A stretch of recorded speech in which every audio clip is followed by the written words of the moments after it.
As summer comes to a close, autumn's season of abundance begins. And in these times of transition, we reflect on what it means to live this life in harmony with nature. We sow seeds, plant, tend, and harvest all of the tropical fruit of the Australian rainforest, learning how to cook and feed ourselves from their rich flesh.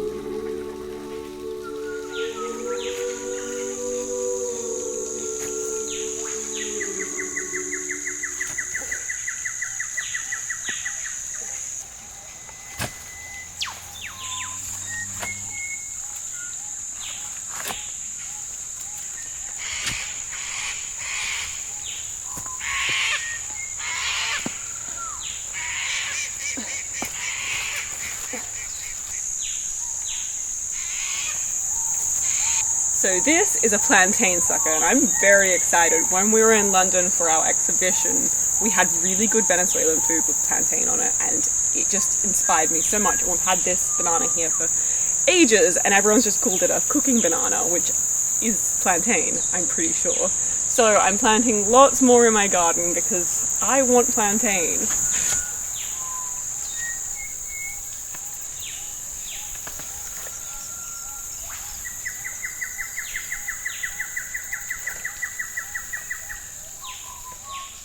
Our grandparents planted so many different types of tropical fruit trees from all over the world, and to be honest, sometimes we have no idea how to cook from them. But we've been experimenting and slowly learning by researching where each fruit comes from and delving into the recipes and traditions from that place. Today I'm cooking a few Indian curries from jambu, gular, and lauki.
would tread down the lonesome track, set my eyes on the wild and won't look back. I will follow where my heart began.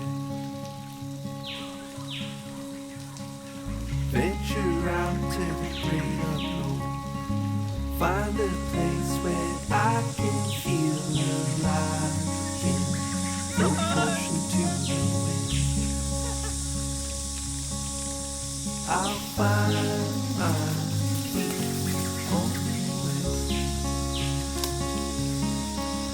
I'll find my feet on I just let the goats through into this paddock, and there's so much lantana coming up with all the rain, so hopefully they'll get onto it. They've disappeared already, and you can just see the little bushes shaking and like a little tail sticking out, or Maggie's horns or something. So I think they're already doing a good job.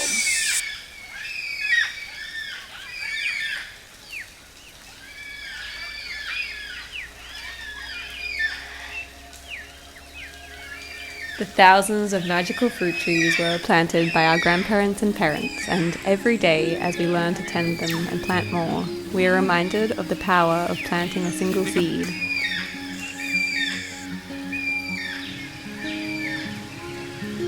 While our dad and grandparents are no longer here, we are grateful to still be nurtured by the meaning of their actions, the trees that they planted, and the land that they cared for. our place. Last year, we wrote a memoir full of stories of the rainforest, its fruit, and our journey of learning to care for the land. Our feet would You can buy it by following the link in our description. voice in the breeze.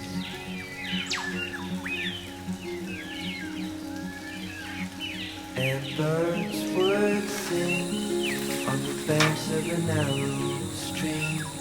The intense summer growth means that the whole garden is towering over us, especially the banana plants. I think that's pretty slow. I'm not sure. We're trying to grow many different varieties. These are ladyfinger bananas, which is a banana that's actually native to Australia and Southeast Asia.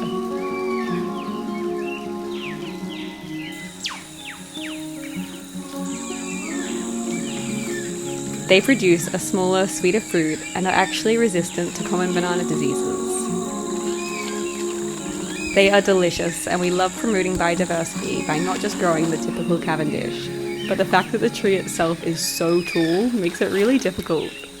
It means that it's super hard to put a bag on them. Okay, And without a bag, birds and bats might eat the whole bunch. He's on my arm. I did it! I did it! Excitedly, this season is the first time that the bananas have fruited.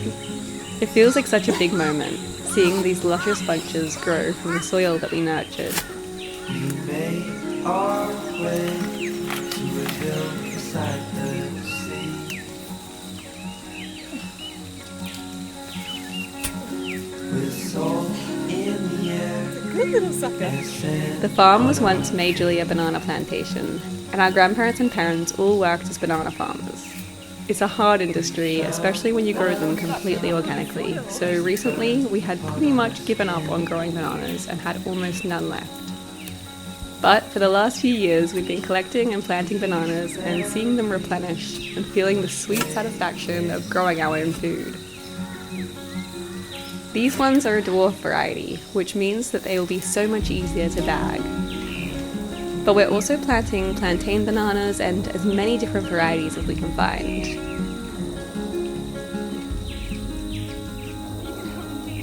Now I'm far away. These memories still remain. Now I'm far away. You stay with me the same.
we're trying to get this log off the fence because it fell a few weeks ago and the goats can escape out if it's here. So we need to get it gone, but I'm always a bit scared of chainsawing, so I'm really trying to think it through.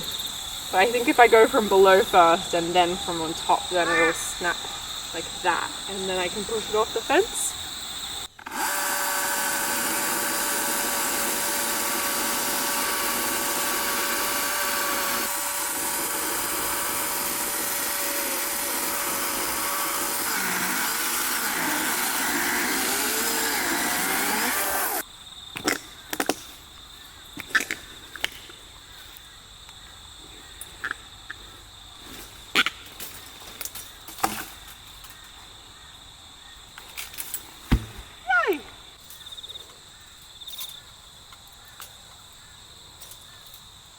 So Cloud and I were varnishing this duck pen, which I painted for them probably a year ago now, and it's starting to peel, so I wanted to varnish it.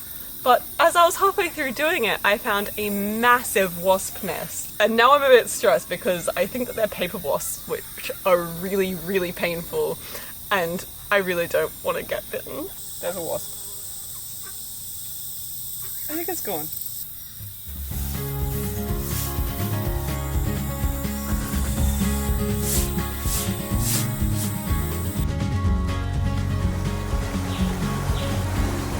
The days are long and hot, and we always try to take the tiny ducklings for a swim.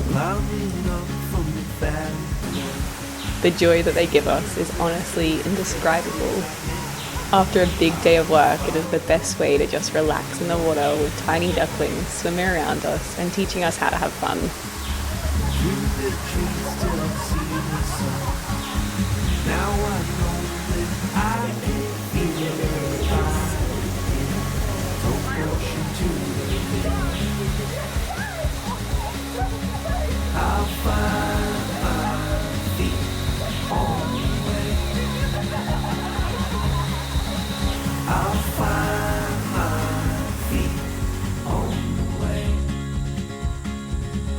I have this dress that I got from a garage sale, and I never wear it because the sleeve is a bit weird, and I don't really like it that much, so I'm going to change it. I'm going to cut it and have a scoop back on it and just have it as a single dress. I always feel so inspired working with recycled materials and upcycling.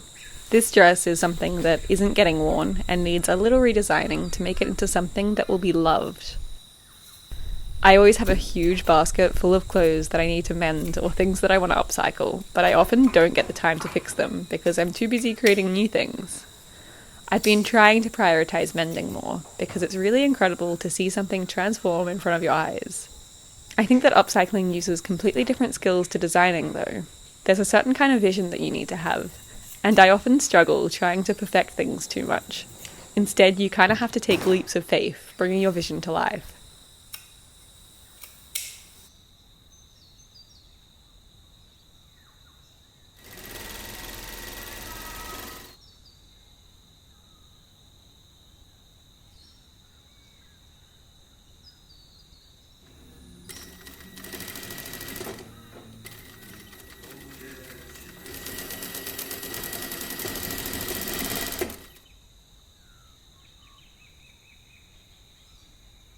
I think I like it much better than before. I think I'll wear this all the time. There's always highs and lows when you're upcycling, and probably 10 minutes ago it was not looking good. But because I really like that white dress now, I'm going to keep going, and I'm just going to take this dress in a little bit. I got it at the op shop, and it's just a bit weird. It's just got like these big flappy sections here, so I'm just going to take it in, and then I think it's going to be cute. And then there's the simple tiny bits of mending that completely transform a garment in seconds. Taking in the waist of this dress by about an inch completely changed the whole way that it fits.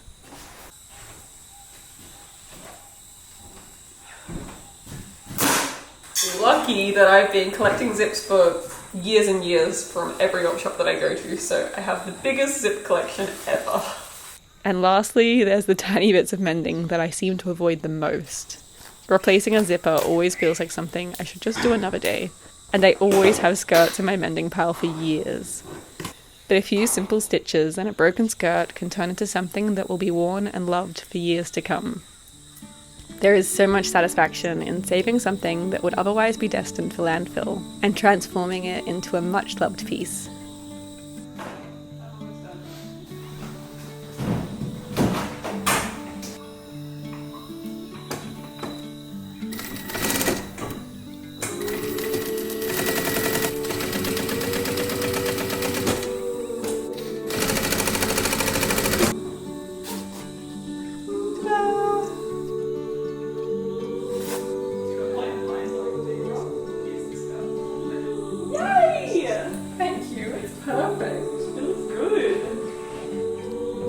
Thanks for watching, and you can buy our book in the link in the description or in bookstores around the world.